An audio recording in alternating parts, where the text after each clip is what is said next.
up again, pitches. Hello. I did that last step, huh?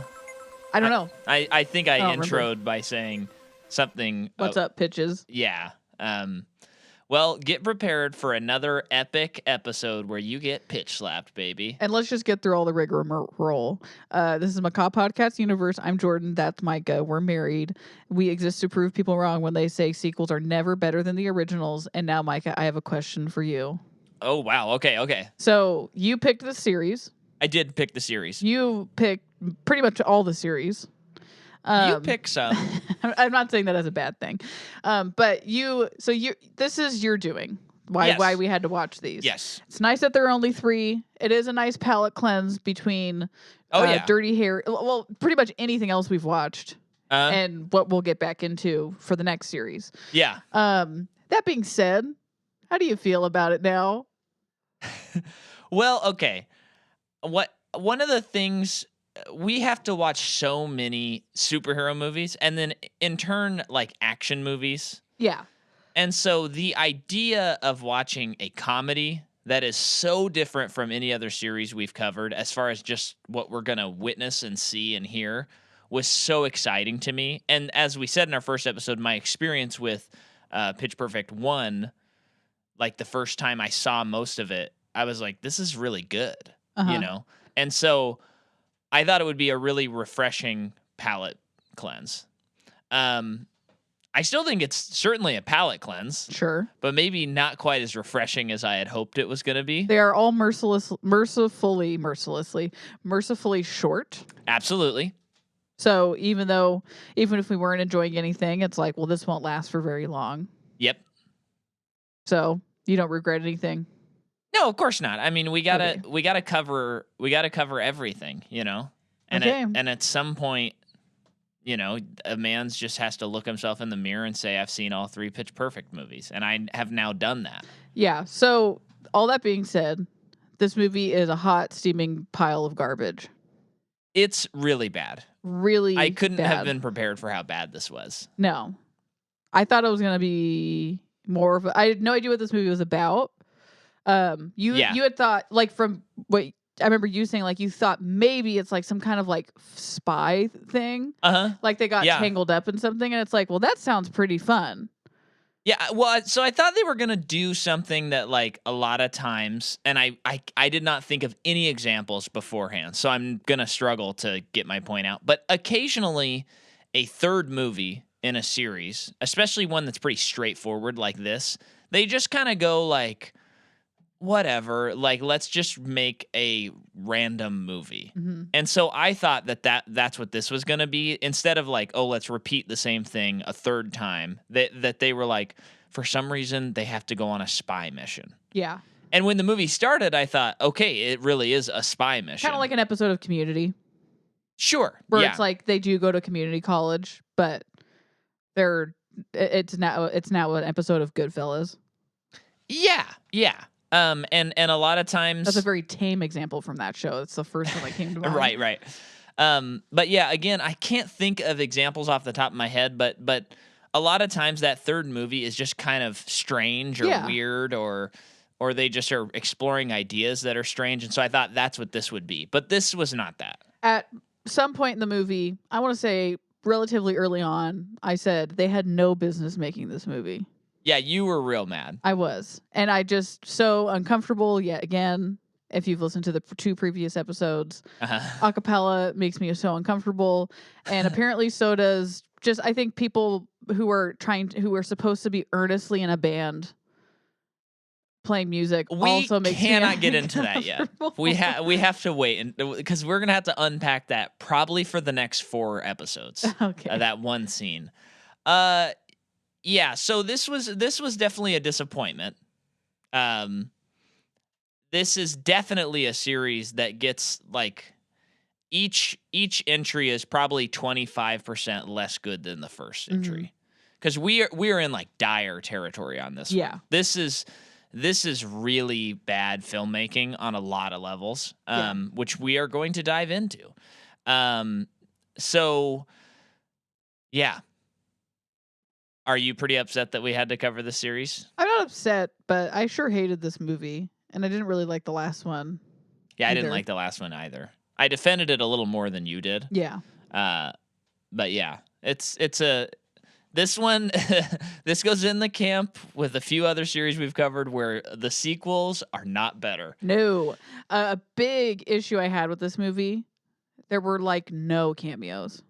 Yeah. And the last movie was so heavy with cameos. They also had one of the best cameos I've ever seen with the Green Bay Packers. Green Bay Packers one, yeah.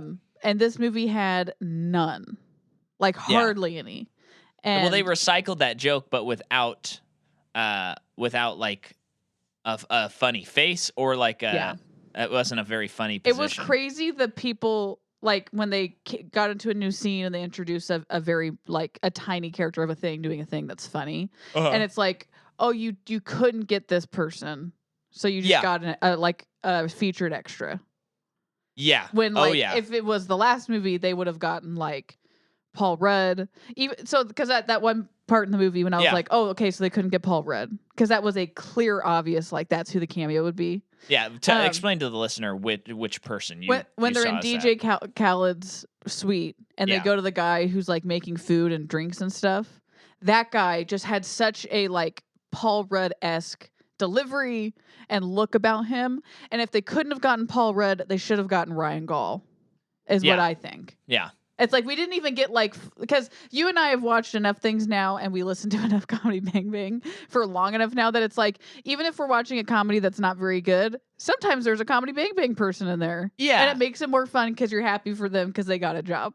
And they usually provide something that's very, very funny, very charming, very funny. So like they obviously couldn't afford Paul Rudd. They probably didn't even think about it. These dumbos.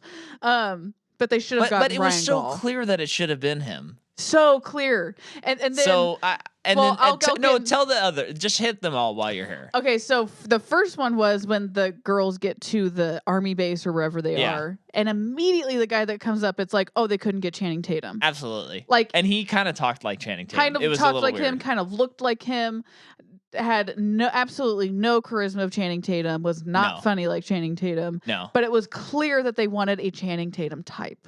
Yep. And then this other guy, this was more of a joke. I don't actually think this would have worked.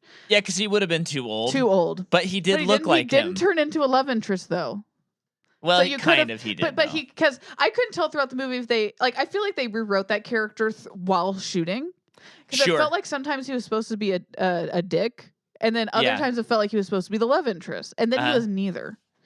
And so you're probably right. He was an Adam Scott type. For sure. Yeah, the guy was British. That doesn't matter. Like it's an Adam Scott type. And I feel like because of Step Brothers, we've seen him be such a terrible person. Right. Like I feel like they could have gone with the like that kind of angle and got Adam Scott to do it here again. I don't know. Like some version of that. But that was an Adam Scott type. Yeah. I mean, I don't disagree with you. And I do think those are issues with the movie. Yeah. So let me dive into who made it. I do have some pretty fascinating information on this movie. It's all about the Who. There's almost no production details. It's just like you're saying the Who is a part of this movie. Surprisingly, no. Oh, it could have been. Could have been. But they got DJ Khaled instead. Right. Right. Another one. So this movie is directed by Trish Sy, and she has a brother. And her brother's name is Damian Kulash, and he's the front man of a band called OK Go. Wow. That's the guys that do the crazy music videos? Yes, they do. Okay. And his sister, Trish Sy, the director of this movie, has directed a ton of their videos. Okay. Including the video. The treadmill video. One? Choreographed everything. So she's got to have like a lot of technical experience.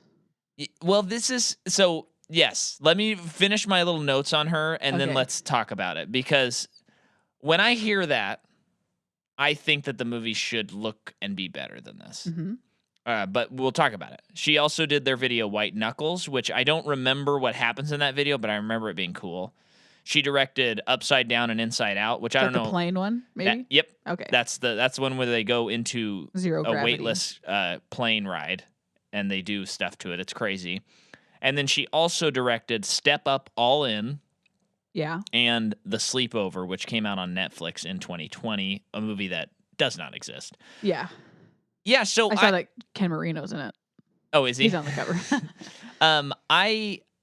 When I see that, this does explain the lighting in the movie to me. And it does explain some of how this movie looks. But I would think particularly the numbers and the dance numbers and stuff would be shot way better. Because I thought this was awful. the worst shot of the movies. Yes. And I'm including the performances.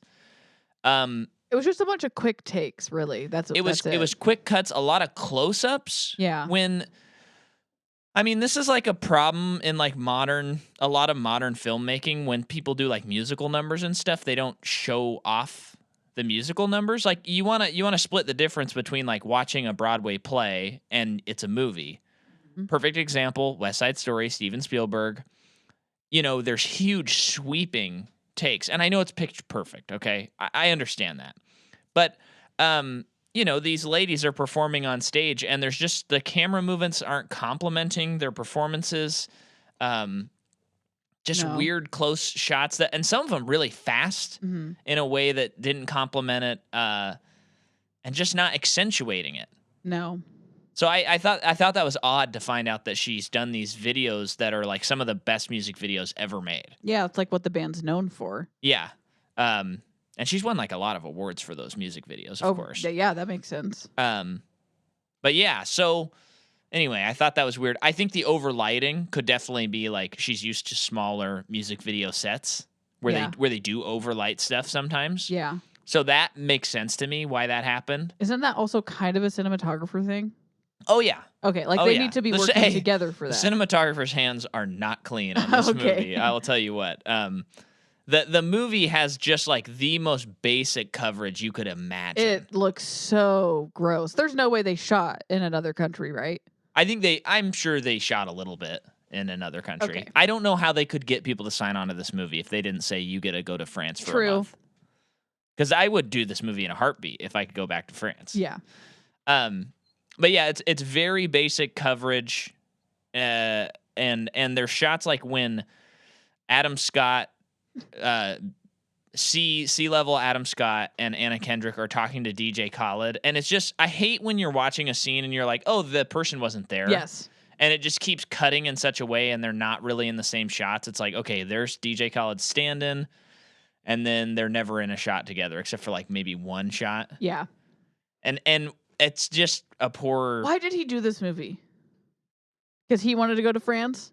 I don't know. I cannot unpack the layers that are DJ Khaled. I have no love for the man. Everything I've read about him, everything I've heard by him is like, this is like a blight on humanity. Like this guy sucks so hard. Yeah. His Hot Ones, if you have never watched, he's the first Hot Ones, right? No. He's not. Okay. He was in the first season of Hot Ones. Season. And if you've never watched it, folks, I'm telling you, go on YouTube and watch it. It is the funniest video. And just keep in mind, he never loses. Well, yeah, he makes it clear. He quits on the second wing, which is a sriracha wing, and he then spends the next 10 minutes of the video while Sean continues the interviews and decides to start eating his wings as well while he's asking the questions. And the DJ Khaled's like, but, I'm deciding to stop, so I'm still, like, number one. I'm still a winner. I'm not losing. I'm winning. And Sean's, like, arguing with him. Like, he's like, that's the definition of losing. Right. You're quitting. Yeah. Yeah. It's, that play works sometimes. Sometimes you, for example, like, lose an election, and you say, no, I did not lose the election. And then people are like, no, you didn't quit those spicy wings, so they're gonna storm the hot wings capital on January 6th. Yep. So anyway, that's what we have there. We'll talk more about DJ Khaled, unfortunately. The screenplay is again by Kay Cannon, who also did the story, but then they have a newcomer, and I think this is gonna frankly piss you off. Mike White is on the screenplay here. Do you recall who Mike White is? Oh, he's a guy who wrote a little movie called Nacho Libre, and he also wrote a movie called School of Rock. Yeah. And he's the boyfriend in School of Rock. Well, the Ned. Ned. Yeah. The boyfriend of Shel Silverstein, the Yeah, author of Where the Sidewalk Ends. Sarah Silverman. Wow, so there's 2 writers though? Yeah. Okay. Yeah. Hmm. I would imagine, I mean, I could guess that maybe he's trying to do the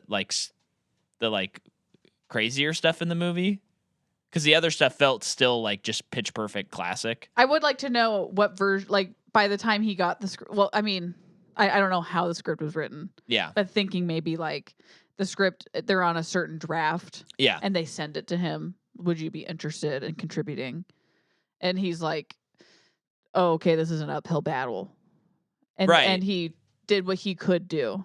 And that's what we got. Well, and that's what I like to think. Yeah, and there is something to keep in mind. I know that there's a guy named Chris Weitz who we've talked about on this podcast before. He directed the 3rd Twilight movie. Okay. But he's a friend of the Blank Check guys, and he shows up on the show every once in a while. He did Eclipse, the worst one?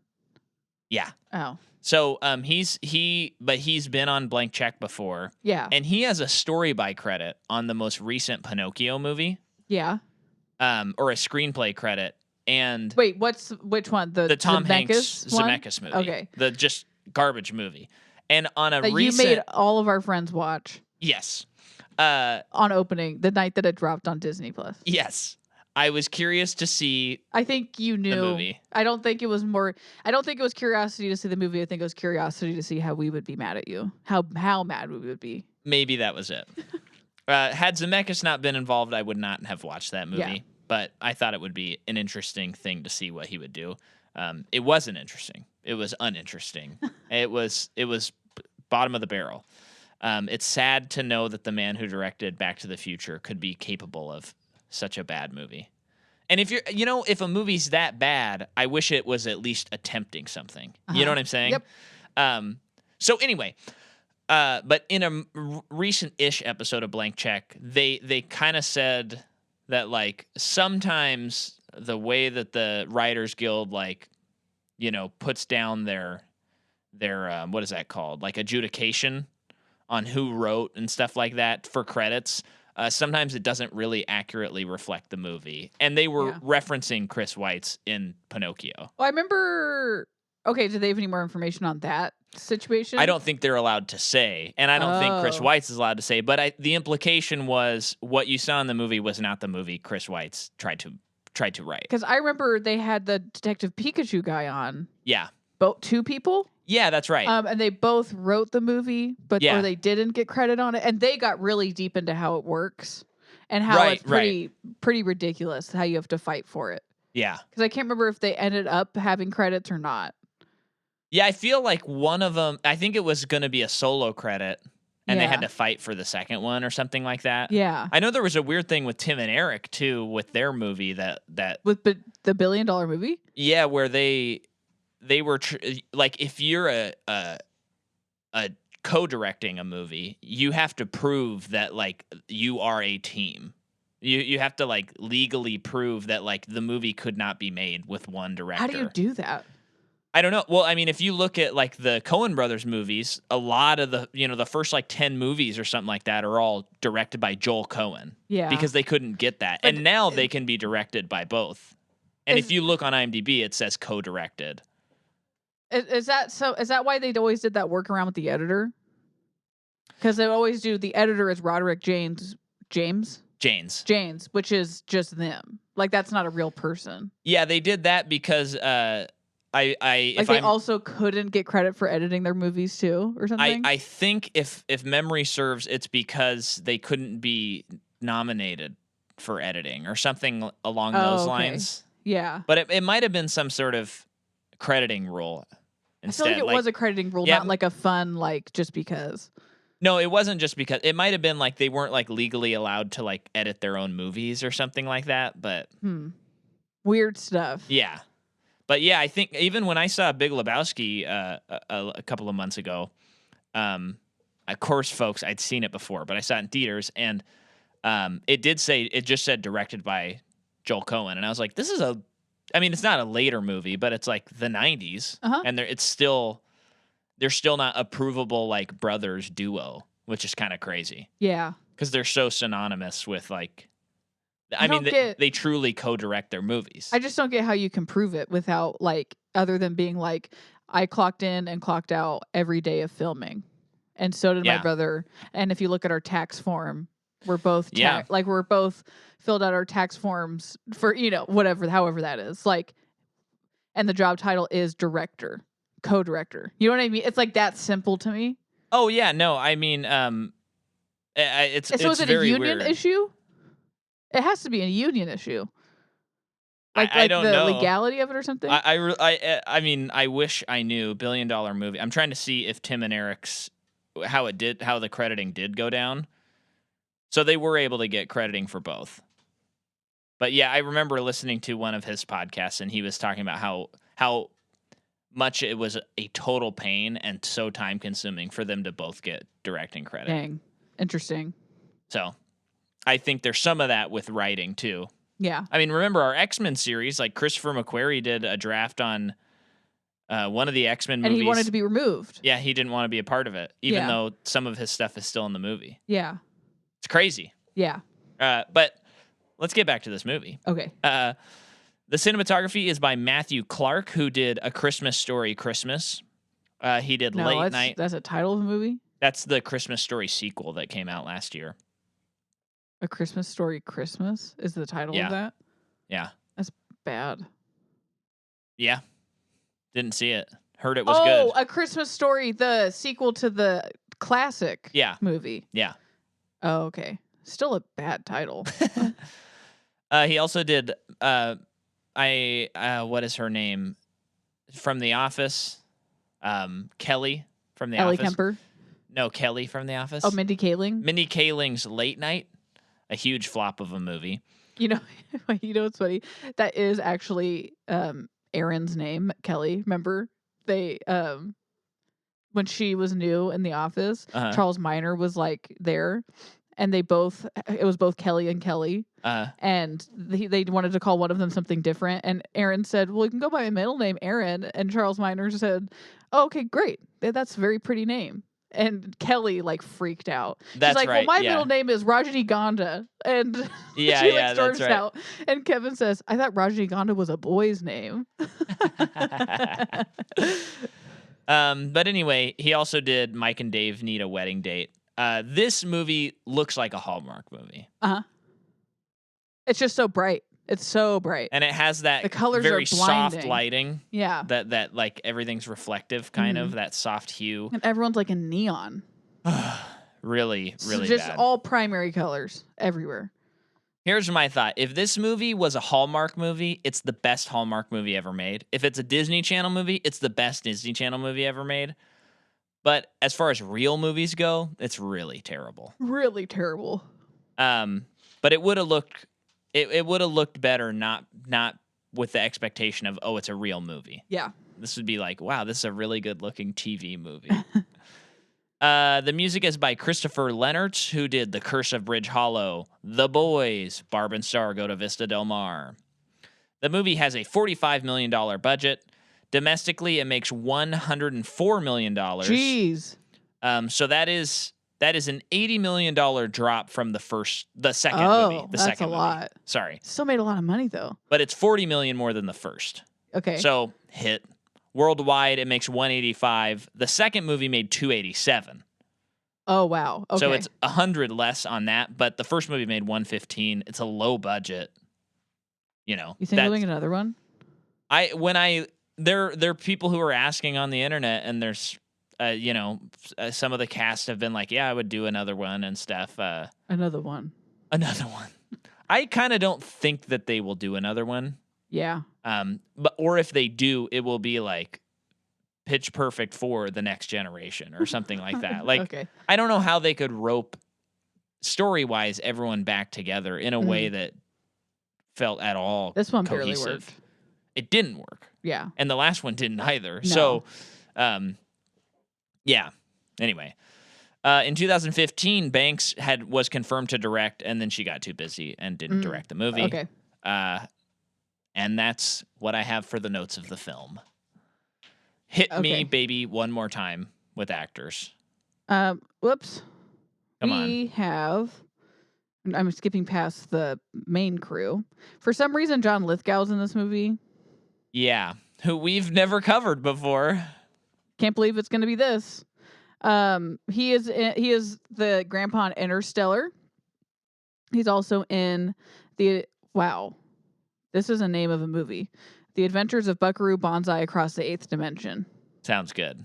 The cover, pretty cool. Okay. And I'm gonna look that up while you. Love is Strange, Cliffhanger. Is that the? No, he's in. I think he's also in the Twilight Zone remake of the Airplane one. Whoa, this movie looks crazy. I just saw an Doesn't it? insane looking alien that popped up. Let's see, what do we got here? 6.270 Metascore. Okay, we gotta watch that. Yeah, that's crazy. I want to watch that. Cliffhanger is the Sylvester Stallone movie. Oh, I know that's not the Twilight Zone episode, but I think he's in when they did a soft they came out. I'm pretty sure he's in that. He's in the Airplane episode. I'm telling you, he is. Yeah. Oh yeah. Because that's the one I saw before I saw the William Shatner one when I was young. Okay. And that one really freaked me out. Yeah. Really great story. Oh. Really great episode. Yeah. And you know what? The Adam Scott one from the newest Twilight Zone was really good too. That one was good. Yeah. That was different though. But it was like the same idea. Okay. Because remember, he in that one, he found like an iPod in the. And it was predicting what was to happen. It was like a podcast that was about the plane he was on crashing. Yeah. And so he was listening to it, and he's like, "Oh my gosh, I'm on the plane that's gonna crash." But this is like from the future. Yeah. It was pretty cool. And then that show went downhill so fast. Yeah, we didn't finish it. Matt Lanter is the Channing Tatum type. Character named Chicago. He is also in Disaster Movie. He's in Clone War. He plays Anakin in Clone Wars. Really? Apparently wow. so. Okay. Looks like no wonder I didn't like him. Looks like the movie, but I'm assuming it would be the same for the show. Probably, yeah. He's also in Starcrossed and Vampire Sucks. So he's in those like really bad movies that make fun of other movies. Yeah. Guy Burnett plays Theo. Okay. That's our Adam Scott type. He will be in Oppenheimer. Uh-oh. He is in Ray Donovan, The Feed, Counterpart, Bed Rest, and much, much more. I do want to see one thing. Okay. And then he was real tough. He was tough. Pretty bad. But you know what? In Christopher Nolan movies, a lot of times there can be characters that just have one dimension and one emotion. And that's what he did in this movie, so he'll probably be great in a Nolan movie. I mean, when I hear someone's going to be in a Nolan movie or a Spielberg movie or whatever, or Wes Anderson. It's like fine. Those guys are too good. They're too good. Their casts are always too stacked. Yeah. To the point where it's like you're not going to not like a movie because that one person wasn't good. Like yeah. They're going to show up and do exactly what Spielberg needs them to do. Yeah, yeah. So that's not bad. Yeah, and something as far as the actors, to give them credit, like I don't know what kind of direction they're getting for this movie. And I don't know how to make this script work. It's a terrible script. Yeah, it's bad. And he looked so bad in his jean jacket with the collar popped sometimes. Yeah, not good. Wow. I mean, how many people of the bands do we want to cover? I don't really care to I don't cover think them. we need to cover anybody. Okay. I did think that so Ruby Rose is in one of the bands. Yeah. She's in John Wick 2. Yeah. She reminded me of the guy in School of Rock. Like they would have been such a like rock power couple. Yeah. But yeah, that is more or less new people, I guess, because it's mostly returning people. Yeah. Okay, should we dive in? Yeah. For all of you ASMR heads out there, you're gonna love this part of the podcast because I had to grab some chips just to carry me over. So as we talk about this, I'm going to eat these 4 chips. That's all you have to count down to. And then I'll be done eating on the episode. So for those of you who hate eating on the mic, good luck with this app. So why don't you tell me how it starts, Jordan? I can never remember how movies start. It says somewhere off the coast of France. Oh, okay. So we have the Bellas. Hang on. Before we even get there, Can I have a chip? I'm yeah, I'm done with this in movies. I'm tired of mentioning a place and saying like nearish this place, somewhere off the coast of this or whatever. I first of all, I don't need the location usually, but you can just say France or just like they're not even off the coast. They're in a bay. They could just say south of France. Yeah. The location, I don't need it. So, but I hate if you're going to put a location, you have to be specific or else what's the point? Mm-hmm. When you're just like, I don't know, east of Saudi Arabia. But yeah, they're like 500 yards from the dock. Yeah, you're They're not so close. somewhere off the coast of France. Not even like way closer than 500 yards. That's generous. So the Bellas are performing on a yacht for what seemed to be just 3 dudes. Yeah, they're singing Toxicity. Or, I mean, Toxic. Toxicity is System of a Down. Okay. That would be awesome if they played Toxicity. That maybe movie... in Pitch Perfect 4. We'll get that. Man. And while that's happening, Fat Amy flies through the glass ceiling with a fire extinguisher, and everyone runs away and jumps into the water, and the ship explodes. Yeah. And then we go to 3 weeks earlier. Yeah. And we're in New York City. So here's what I'm going to say off the bat. This is like one of the things I wanted to say more toward the end, but I'm going to do it now.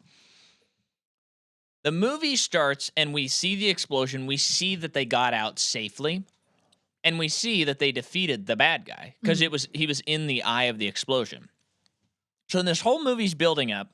So there's the competition element, and that part we're not going to know about. But what we do know is when they get on that boat and they're kidnapped, there is absolutely no tension in this movie because we already saw that they escaped. Yep. Because you open the movie with the escape. Yep. What are you doing? I don't know. So I mean, I thought right off the bat, I'm like, why doesn't it start with them being huddled, scared, with this guy, and he's like, I'm going to kill you if Fat Amy doesn't get here in time. And then she says, should we just sing? You want to sing? That's it. And then you go to 3 weeks earlier. Yeah. And then you're like, wow, I mean, it's not a good intro, but it fixes the tension issue because the last 10 minutes of the movie, I'm like, yeah, just get to it. Yeah. I already know. Yeah. I mean, of course they're not going to kill him because it's pitch perfect, but. You just said he died. No, I mean, kill like them, the girls or anything like that. Yeah. But it's just a poor way to create tension in a movie. Very bad. Watch an Alfred Hitchcock movie once in your damn life and then make a movie. It's not bright enough, those movies. I think that's the issue for. Actually, those movies are very well lit. So they're in New York City. Becca is a producer. And be prepared for me to rant on this stuff. So yeah, she's working as a producer for some rapper, up and coming rapper or something, hip hop guy. Yeah, she's made it big. She's made it big apparently. And they're listening to her mix, but the guy prefers his mix, which is clearly worse. Mm-hmm. But he's the hotshot artist. Yeah. So what he says goes. So she quits. Yeah. So can I this already drove me crazy. Yeah. Because once again, they're getting into this weird producer thing. You okay? Oh my gosh, I had a piece of the chip get stuck in my throat.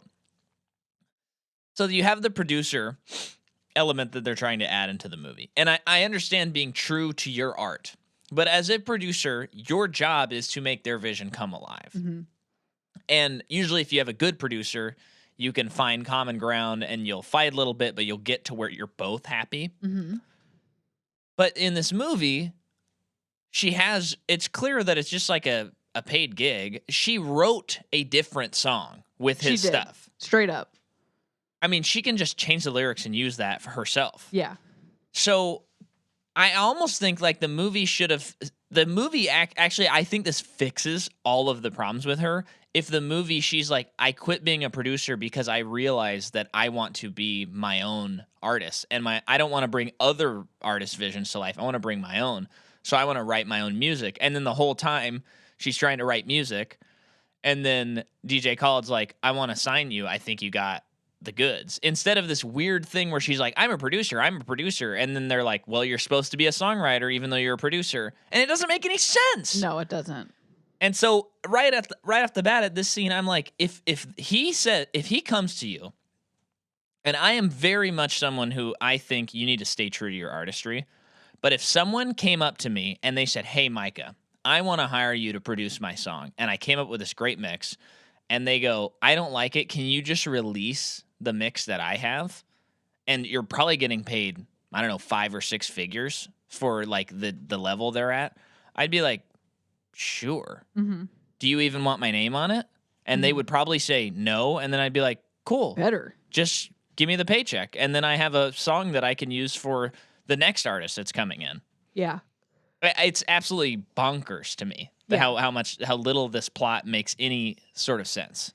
I feel like part of it is because when we get to Haley Steinfeld's character, we find out that she hasn't been writing music. Right. So they just completely... She's taking 21 credits. She's not. They completely wrote that part of her character out of the movie because at no point does she start because even at another point they're like, so you really aren't writing anymore? Mm-hmm. And then we get to another part of the movie and it's like, okay, so there's no desire for her to write music either. Yeah. They're not even attempting to be like, no. You are a writer though, whatever her name is. You have to be true to your artistry. Yeah. Never. That never happens. Nope. Weird. So she quits her job, and then she goes and she lives with Fat Amy, and Fat Amy proceeds to tell you why 2 of the actors are not going to be in this movie. Because she's like, Bumper hasn't got over me. But he tattooed me on his butt so he can look at me like a dog chasing its tail. And you and Jesse couldn't do the long distance thing. Yeah. He got over you fast. He's got a girlfriend with a cat. And you're like, okay. Great. So those guys aren't going to be in it. Yeah. And as much as I didn't really dig Jesse in the movies, boy, I wish he was in this movie. And then not having Bumper, that sucks. Yeah. And you also didn't get Ben Platt in this movie. They couldn't get him back for 3. They couldn't get Ben Platt. Yeah. Who would have thought? But she also lives with... I don't think that other girl lives with them. I think she was just coming to their apartment. Oh, okay. But Brittany Snow shows up in her old Bella's costume. Uh-huh. Because they're all going to a reunion tonight with all the Bellas. You know where they would perform in Jacksonville? Where? Take a guess. Bell Union. Yep. They're going to a reunion tonight, and their expectation is they're going to perform there. Yeah. And they're all so jazzed about it. Yeah. So they go. In this scene, it was so funny. It was like at an aquarium, and there was this balloon shark with a motor on it that was swimming around in the air. Yeah, pretty cool. Pretty cool. And they got a lot of mileage out of it. Yeah, it was they like used in it- every shot they of used that it way too scene. much. It was cool though. It And was, I'm but kind it's of curious how much it is. Why didn't you get like a tuna as well, or like a couple They only fish had the to- budget for the one shark. I know. I'm like, it can't be expensive. It's probably like $50 at the most. Yeah, and they used it a lot. Yeah. So they show up. All the Bellas do, ready to perform. Haley Steinfeld is still an actual Bella because she's still in college, and she shows up with her crew. And she didn't invite them to perform, but to watch them perform. Yeah. So it was awkward. Yeah, and she's like, "Well, you guys have all your big fancy jobs," and then it shows all of them miserable in everything that they're doing. I hated the flashback. It just looked really bad. Yeah. And it wasn't funny. No. This movie has really 2 funny parts. It has 2 funny parts. One of them, yeah, there's 2 funny parts, and one of them is a joke from the previous movie, just reused. No, there's 3. There's 3 because we don't have to actually tally it up, but so this is when I wrote on my phone. It had been enough time that I said, "Movie looks so bad." So they do a performance. In the performance, so throughout this movie, this is another problem I had. They have legit snare in songs, which you pointed out. And acapella. And I was listening really close, trying to be maybe Jordan, maybe she's not as intimately familiar with acapella as I am. Which is true. But then there were points where I was like, yeah, there's straight up snaps and claps when no one's snapping or clapping. There's a snare, and then there's a kick in certain songs that can't be made by your voice. Mm-hmm. So you can't do that. No. So I didn't like that. No, it was bad. But then after the performance, they're all at the bar down on their luck. Yeah. And Aubrey, I think, is that character. Probably. From the first, who was in charge of the Bellas. I still don't. The only one I know is Fat Amy. That's the only character name that I know in this. And Bumper. It is Aubrey. Man, her IMDb picture looks absolutely nothing like her. It's weird. But yeah, so she says, guys, let's go perform for all of the troops. Uh-huh. That'll get her mind off of all of this. I could just ask my dad. Whoa, her IMDb picture does look nothing like her. Yeah. Oh, I see it though. And then I flipped. Yeah, I think it's just the makeup, and then the hair is not blonde. Yeah. Okay. Sorry. Go ahead. That's it. But yeah, like let's go perform for the troops. Yeah. Because that'll be fun, I guess. So, and then this is where I get confused. So they are going to do a tour. Okay, but this is just logistic stuff that's very... I know this is just me. This is nitpicky. I understand that. But it's like, how can you just willy-nilly join some kind of tour like this? Your dad's in the army or some branch of the army. How do you know this is happening or whatever? Like your dad doesn't even show up to anything. Yeah. And then it becomes a competition, and it's like, this is what why is this it? And I know they pointed out as a joke, but the movie's too earnest for this joke to be a joke. Yeah. You know what I mean? It's not like self-referential or self-deprecating in any way. Yeah. So I just we did hear that burp, and I'm not cutting it out. Dang it. It's confusing because they get there and then they're like, "Yo, DJ Khaled is doing all of this," and why would DJ Khaled have any interest in performing for the troops? And he's not performing at any of this. He is at the only so at the end. He's on end. tour with them. Yeah, just to watch them.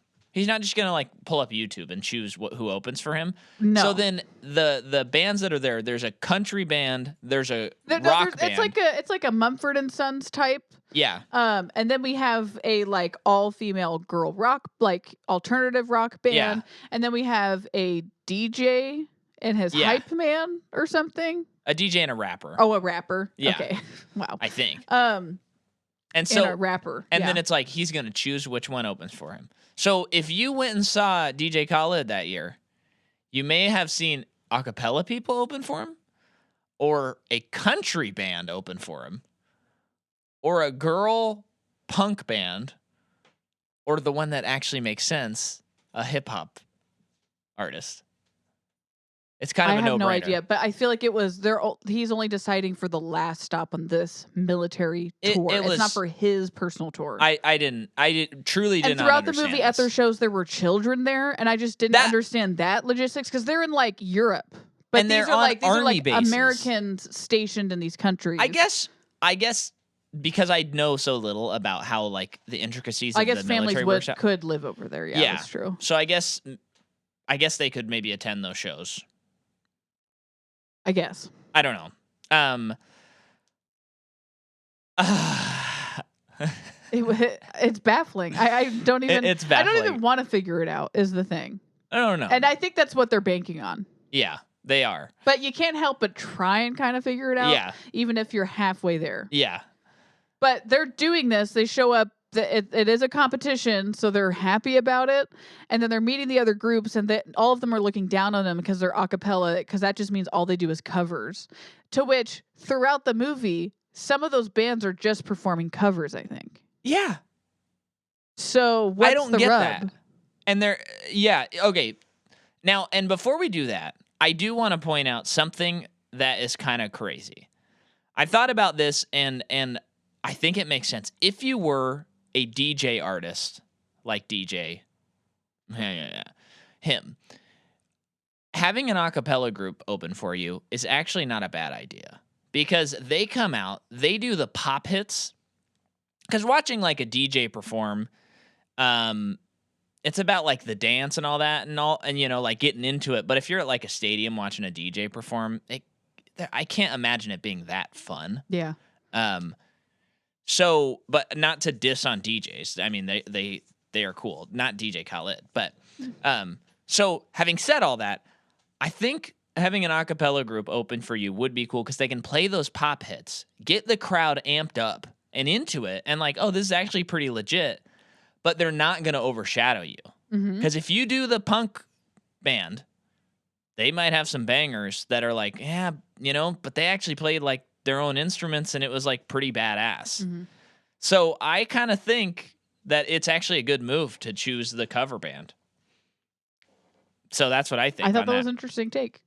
But when they're there and they're meeting all the bands, yeah, to try to be friendly, the Bellas are like, let's do a riff off. Yeah. And it's like, oh gosh. But before they do so that, they are introduced to the DJ, and he says he's socially awkward. Yeah, when he's not behind the whatever it is, the mic or the turntables. Yeah, and then to which the girl who talks quietly sings, "Hello, is it me you're looking She's for?" a single tear streaming down her face. That was and they immediately have chemistry. That all that stuff throughout the movie was funny and it worked. Oh yeah. Especially when she started talking, it was just all. That funny. was very funny as well. Yeah. So then they say, "Let's do a riff off."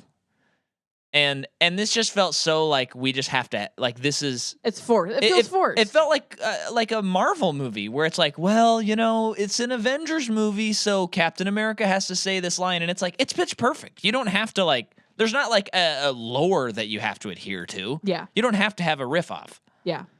So they do a riff off, and everyone's like, "Oh my gosh, acapella is so dumb," and they're immediately like, "Okay, we get it. We could do this, and we're gonna do it better." And part of that is because we have instruments.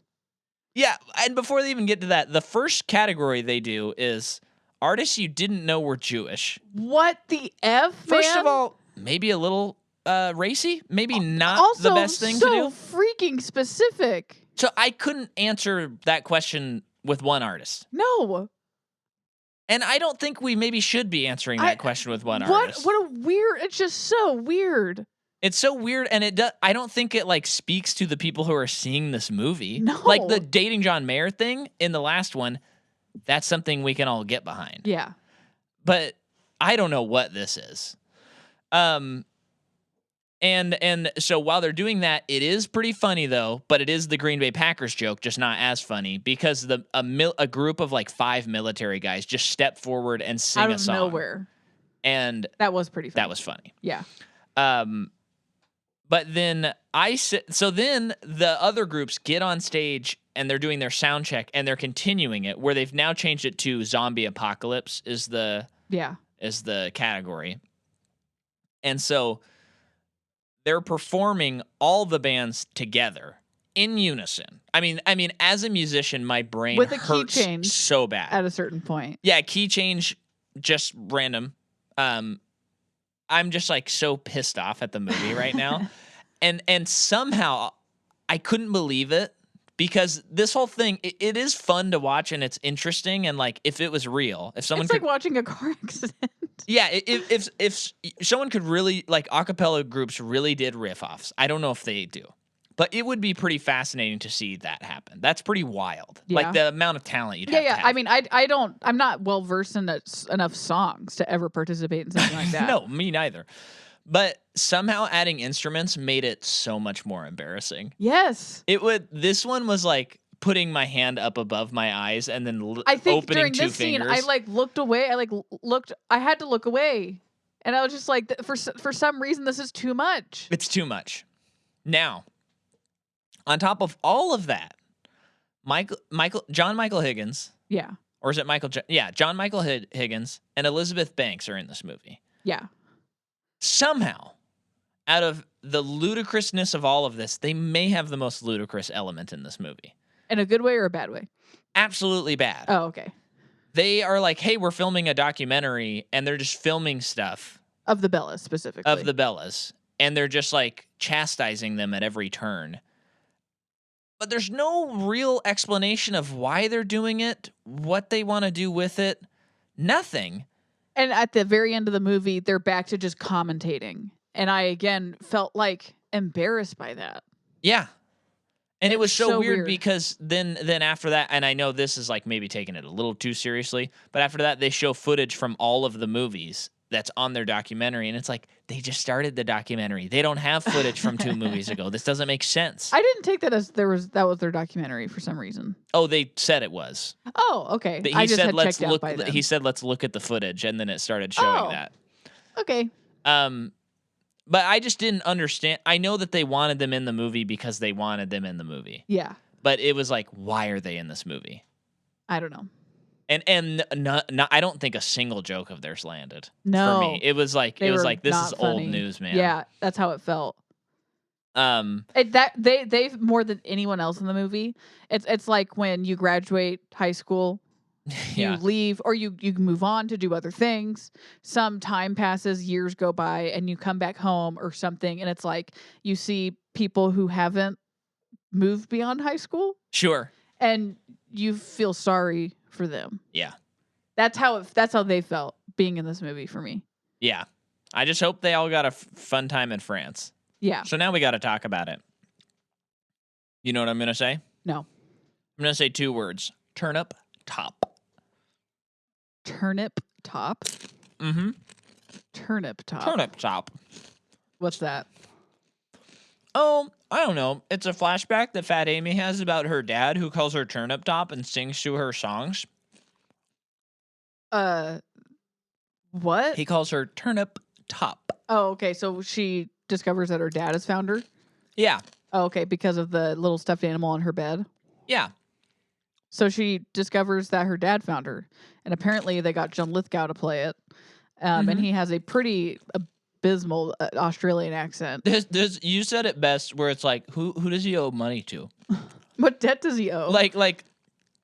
Does someone have like a video of him like killing someone or something, and he had to do this movie in order for it not to leak? Like, what is happening? Yeah, I think he was held hostage. He was blackmailed for this. He had to have been. Very weird and very bad. I mean, he's a great actor. Yeah. And there's nothing in him there's nothing for him in this. No. He has, like they had no business making this movie. He had no business being in it. But I guess when Fat Amy turned 18, she ran away to college because her dad is some like drug lord. Yeah. Which the joke is funny. It'd be funnier if it was off screen and she said that kind of stuff and it wasn't like a plot point. It was a like major plot point of the movie. A plot point that we already know the resolution to. Yes. If I may add. But she's really happy to see her dad. By the way, to cut you straight off, he's like 4th or 5th build in this movie, and he doesn't get an Which and is or a even whiff. more reason why that guy was blackmailed into doing this for some reason. Because he's bigger than all the actors in this. Yeah. Yeah. Maybe this was a situation not dissimilar to a lot of the movies Nick Cage has been in throughout his career. Yeah, because he declared bankruptcy and actually had no money. Black. He bet it all on black, and it hit red, and it was like crap. I gotta make some money. Yeah, but she's really happy to see him because she hasn't seen him in a long time. He seems to be a changed man. He claims to be a changed man, but of course he's not. That's kind of it for now. Yeah. But they go to some casino where DJ Khaled's supposed to be, and that's when they go up to his suite. We get the Paul Rudd type or Ryan Gall type. Yeah. And Becca is shown some really fancy microphone, and for someone who is not a musician in any way, shape, or form, just found it so eye-rolly. Yeah. And she just immediately sits down and starts creating music. Like, straight up creating it. Not producing it, creating it. I have to say, as cringy as this movie is, when she walked in and she was like, "Oh my gosh, you got a CK137. That's so cool." Or she said something to that effect. You were like, "Ugh." And I did tell you, I was like, that's something that happens. This is actually the most realistic scene in this movie. And I get that, but no one is like, not no one, but most people who are seeing this movie don't care about a microphone. No. It's still, what's infuriating to me is like to go to that distance, to name the mic, to do it like that, and then have it in a room that's it's just pushed to the side of a room where a party's happening, and somehow she has no bleed when she's recording. No. Now, you know enough about mics that we have a blanket on either side of us, and we have to be in this room, and we have to be really careful so that people don't hear what's happening and they don't hear echoes. Yeah. So the party would just be blaring into the microphone. Yeah. And those mics, that mic is, I'm assuming, probably way more sensitive than the mics that we're playing in right now. Yeah. Playing in. Yeah, no one knows this, but this is like how you do podcasts. Is you go, you shrink yourself down teeny tiny. And I won't reveal how. That's a podcasting secret. And you shrink yourself down teeny tiny to where you can get inside the microphone. The crazy thing, you'd think, oh, they're so teeny tiny, they're just sharing a microphone. That saves money. No. We have to be in our own microphone. And to get out of the microphone, it's actually pretty terrifying every time, because you kind of just have to like take a quite literal leap of faith out of the microphone so that you can get back to normal size. And I've almost broken my leg so many times. And imagine doing it while pregnant. If seriously, and that's what we do for you. That's the sacrifices we make. It is, and what I am gonna tell you about is I want you to hear what our podcast sounds without the filter that I put on afterward, because we're shrunk so low, our vocal cords are super small and tiny. So right now, the next couple of sentences are going to be in our shrunken form, and I'm going to take off the filter I put on everything.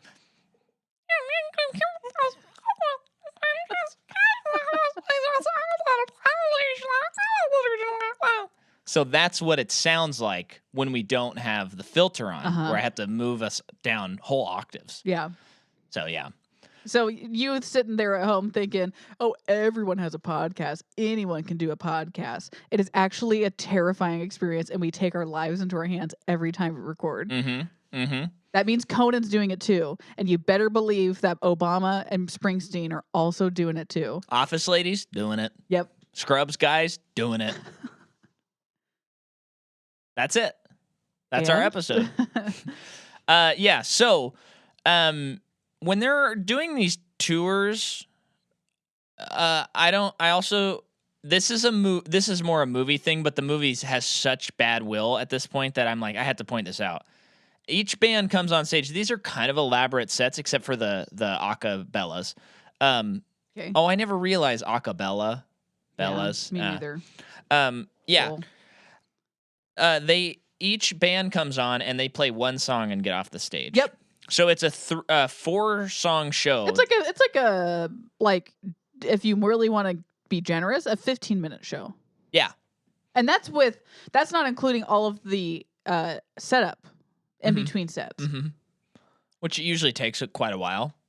We've all been to concerts where you're sitting there and you're like, come on, they have to have tested that mic enough times. Can't they just play? Yeah.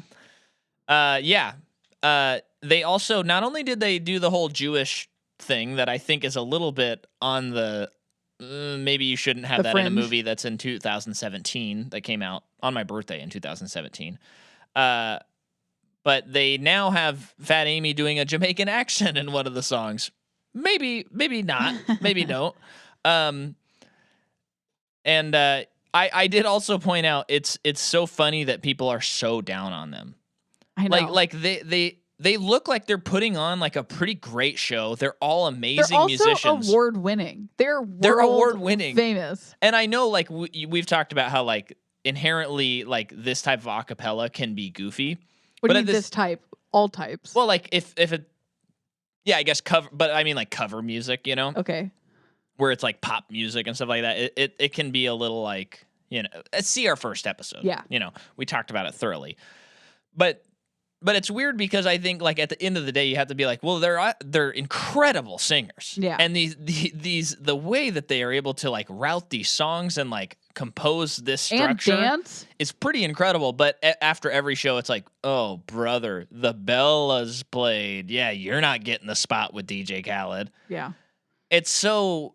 I saw a Letterboxd review, which I think kind of unlocked one of the issues with Pitch Perfect, all of the movies. Is the person said, my biggest problem with these movies is that unless something like Amy's pants splitting open happens, I don't know whether their performance is good or bad because they always sound amazing. And so when you're watching the movie, it's like, I guess that was a bad performance because someone's hair lit on fire, but they sounded really good. And in this, it's like, oh, the acapella again. And the whole crowd is like absolutely loving it. They're eating it up. And the backstage band members are like, oh, brother. See, that's something that, because in our first episode, you felt like Pitch Perfect 1 had some fun similarities to Best in Show. Yes. And something that is so funny about Best in Show Uh-huh. is they're getting in the weeds about dog shows. Yeah. They're just dogs. Yeah. But even like commentators talking about stuff throughout that, or people talking about raising their dogs and everything, it's like, but it's a dog. Yeah. And that's part of why that movie is so funny, because, yeah. And I feel like they could have done that with these movies. Yeah. But they didn't do that. Where it is like... They do in the first movie. They do in the first movie. And then they just drop it off. Yeah, because that was one of the funniest things, where they're just so analytical, and it's like, they're just singing pop songs. It's just so funny. And funny. they're in college. Like, this isn't their main gig. Yeah. Everyone's taking it too seriously. It's also very funny because I think on this podcast, I have definitely grieved over the fact that, like, the last 15 years, like, modern blockbusters and movies are really, like, scared to be earnest. And they always have to be sardonic. And it's funny that watching these movies, I'm like, you're being too earnest. Yeah. Like, you need a little edge. Yeah. Like, I need 5% Deadpool in this movie. Yeah. Just 5%, and it'll make it better, you know? Mm-hmm. Not Deadpool, but you know what I'm saying. Yeah. Some self-awareness. Yeah. So while they're playing one of their shows, Taps comes on the loudspeaker. That's their first show that they do. Out of nowhere, Taps starts playing, which means everyone has to stop and salute. Now, for the fallen soldiers. I apologize because I'm not familiar with this, but do they just randomly play Taps every once in a while at Did army someone bases? like just die in combat? And if so, why are they having a concert during the funeral? It makes no sense, and it's not like, oh, someone was at the sound booth and messed with them, and it's like, oh man, we lost our chance. Yeah. What are you talking about? The other thing is they were not going to do anything. They were going to play one show, is how it sounded from the movie. And then it starting. turned into a tour. Turns into a tour, and the whole time they're so concerned about DJ Khaled. And I'm like, you didn't even know you were going to play together again. Mm-hmm. Why do you care so much about this? They need it, Micah. Their lives suck. Adulthood sucks. No, I don't want to talk about that. They burn the hotel down. We're past that. Okay, and then Becca gets to open for DJ Khaled. Oh, wow. Really fast forwarding. Great. Well, yeah. Khaled meets for maybe the worst scene in the movie. He's truly terrible. Yeah. Do you think that they were actually trying to get him to be inspirational? Or was he trying to be fun? Like, was it supposed to be funny? I couldn't tell. This is what I think happened. And I have nothing to back this up. I think they had a scripted out scene and he didn't or couldn't learn the lines. Yeah. So he was just kind of going off the book, and they thought if we cut to his manager enough times kind of rolling his eyes or translating, and they're not even in the same scene, they're not filming at the same time, we can make it look like he's parodying himself.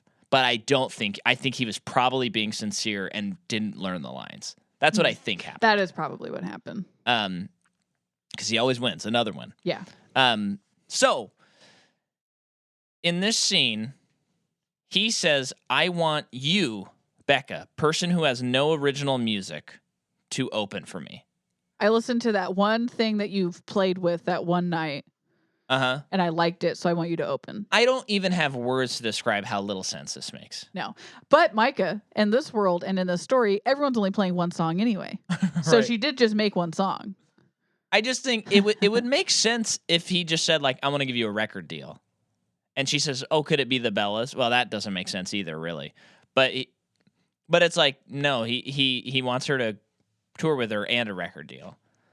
And then she's going, well, it's my family. I can't with the Bellas. Then she talks to them, and they all proceed to say, no, I'm actually happy with everything that I'm doing in life. Even though they went out of their way to say that they're all miserable. Is because they were unhappy. I just got to fast forward to this, too. Yeah. So he has chosen her to open for him. Yeah. Through all of the stuff that happens after that, she does. She does it. Yeah. And I guess this is just like his MO. I'm assuming he does this at every show where he's the headliner. But before his opener comes out, he likes to come out and present the opener. Yeah. Because that is exactly what he did. And it made no effing sense. And it was so dumb. And then she's singing she just starts, she just has a loop. I'm embarrassed sitting there, don't want to watch. But then she gets all the Bellas up on stage. It's, a very beautiful moment. And then the curtains behind them fling upward. And it was like they were trying to achieve the same thing from that John Farnham performance that no one can and ever will be able to create again. Understand it. But it was like let me just say, there are a lot of John Farnham versions of You're the Voice. The Australian singer-songwriter. It's maybe I've watched probably 10 of the different performances. 6 of them in one night because we all were trying to find the one. Yeah, and on New Year's Eve we just kept watching performances because a lot of them are really different. Song. and it's incredible. Even at like 66 or however old he is, so good. And he was did chewing one gum. He did one like 2 years ago with Coldplay.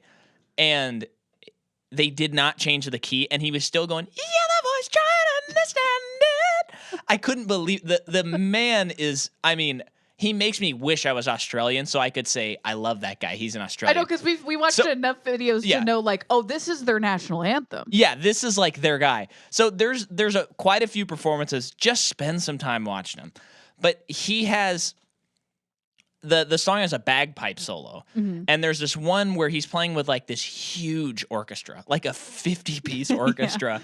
I think it's the same one. And then the curtains fly back, and there are Scotsmen walking across playing the bagpipes. And then there's another one where a curtain goes back, and there's a whole choir there. Is it a children's choir or just a choir? I think it's just a choir. Okay. And there's all these different versions, and they're always so epic. And several of them, this is like 90s. Right? 80s and 80s and I think somewhere in the 90s. He's just wearing a muscle tee tucked into some jean shorts, and he's got a mullet. And he has this flipping mic stand move that he can do. That's good. Awesome. Yeah. Awesome. It's truly some of the most inspiring performance I've ever seen. Yeah, out of I think anything. we all could have watched it 6 more times. You talking about, or us talking about it right now, made me think next New Year's Eve we have to watch more. Yeah, because we didn't get all of them. No, we didn't catch them all. And he's never even pitchy. No. I don't get it, because that song is not. That is a high song. And if you've seen Hot Rod, you have heard the song. Yeah. Because song is in the part of Hot Rod when people are singing it. Yeah. But then it breaks out in a riot. Yeah. That's how we discovered the song. It's so good. It's a perfect song. Getting back to this movie, though, the curtain goes up, and isn't it all those bands are on stage that they've been competing against? So everyone won. Yeah. We're all winners. Yeah. That's the movie. Yeah. Because they all got to open for DJ Khaled. She also loops herself. Okay, cool. I get it. Fun. But then the loops include harmonies at certain points that she never sang. Yeah. This infuriated me. Yeah. Now, on top of that, guess what? It's not an original song. She's singing Freedom. Yeah. Yep. What are we doing here? What is going on? Is this a world? Do original songs not exist in this world? I don't. It's so. The only original song was in Pitch Perfect 2, I guess. That's the only original song that lives. Then they kidnap the Bellas, and they say, "Let's sing one more song." Actually, this is before the final performances. Before that. But Fat Amy's dad kidnaps all of them to get Fat Amy to come and save them on the yacht. Apparently, she has $180 million in the Cayman That was Islands. funny when she found out how much money she has, and she screamed, "Why don't I open my mail?" Yeah, that was funny. That was funny. So her and Becca go to save the rest of the Bellas. I did also think it was funny when she was on the phone with her dad, where she's like, "Don't you dare hurt a head on any one of them except for Ashley and Jessica." Yeah. Like, I don't care what you do to them. And then he gets off the phone and he's like, "So which ones are Ashley and Jessica?" Yeah. I did think that was funny. There were several, I think in the second movie too, there were like a few jokes about how those characters do nothing and mean nothing. Yeah. That's funny. Yeah. For an ensemble movie. Right. And then she rescues them all. Yep. And we know that she's going to. Yeah. There's no tension. Immediately successful. Yeah. Now, this is the funniest joke. They jump off the boat, and Fat Amy lands on a little skipper boat. Yeah. While she jumps into the water. That was very funny. And you missed it because you were like returning a text or taking a note or something. Fell asleep. And I rewound it, and you laughed still. Yeah. Then we have the big performance. Yeah. And then everyone's like, oh my gosh, yeah, we're so happy you're going to do this thing without us. And also you're going to bring us on stage, even though Khaled didn't want that. I don't get that either. And even when Becca brings up the first person on stage, the manager behind her was like, everyone go. And then oh no, it's all gone. It's all gone. And they all have fun. They're happily ever after. I have this in this scene. I wrote, what the hell is this movie? Yeah, and also like all the live stuff is shot like it's on American Idol or something. Yeah. Like it looked, which is just weird for 2017. yeah, it doesn't look right. This movie just doesn't look right. No, it's not good. It's embarrassing. Yeah, I'm glad it's over. It's definitely like bottom of the barrel of movies we've covered, I would say. Yeah, easily. I mean, I really have no love for this. Yeah. Yeah, anything else to say? No. And you know what else? It's not even really, it doesn't even really hit those themes of like reliving your youth. Right. Because like at the beginning, it's like, okay, they're setting up this story. There are no themes. That's it. That's the kind of the problem too. Yeah. Is the movie saying nothing? Not like you have to like go into writing a story. You shouldn't go into writing a story thinking about what's the themes. Those should, in a lot of ways, because of you going through the process, like comes about organically, and then you follow those accent things. them. Yes. It should, kind of work in harmony. But you shouldn't force any of it. Yeah. But at the same time, like have something to say. Yeah, or like I thought it would maybe be about like giving it up for the next generation. Yeah. Because at the beginning when they start and the other that was Bellas, kind of the last movie. Yeah. I don't know. It doesn't work really on any level. No, it doesn't. But it is funny that the quiet girl, once they all resolve everything and they're all like, my life's actually the best and I didn't have any problems with it. But she says, oh, Satan finally left my body. And she talks normal. My name's Esther. Yeah, that was very funny. That was funny. Yeah, terrible movie. Would not recommend. The only worst movie we've seen in recent times is Kick-Ass 2. I would rather watch this than Kick-Ass 2. That's why I said worst movie. Oh, okay. Yeah. Kick-Ass 2, yeah. That was offensive. Yeah. So here's what I'm going to say. Go to patreon.com/MicahMcCaw. Sign up now for as little as $3 and get an extra episode every single month. And this month, you're going to get 21 Jump Street, a very fun episode. Get us to 50 patrons by the end of the year so that we can launch a second podcast on our Patreon, which is the MPU Goes to Emeryville, where we cover every Pixar movie. And next week, we are going to be doing a movie called Blade, starring Wesley Snipes. Wesley Snipes. Yes. And for those of you who are like, oh, yeah, whatever. Guys, this is the first Marvel series that is successful. This is pre-X-Men, pre-Spider-Man, badass movie, pre-MCU. badass character. So and you're going to also want to know, because I think in a year or 2 years, a new Blade movie will come out. So you're going to want to be on the ground floor. Ali. Great casting. Which I think is a great pick. Yeah. As long as he's not as bad as he was in Green Book, which he won an Oscar for. Well, yeah. He's still great, though. No, he is, yeah. Sometimes you just got to get that paycheck. I mean, remember, he was also in that season of True Detective we couldn't finish. That's true, but he was good in it. Yeah. And by now, we've probably seen and watched True Detective Season 4 with Jodie Foster. And well, hopefully we finished that one, too. Or at all. Yeah. Thanks for listening. Also, give us a review. And everybody, you end us.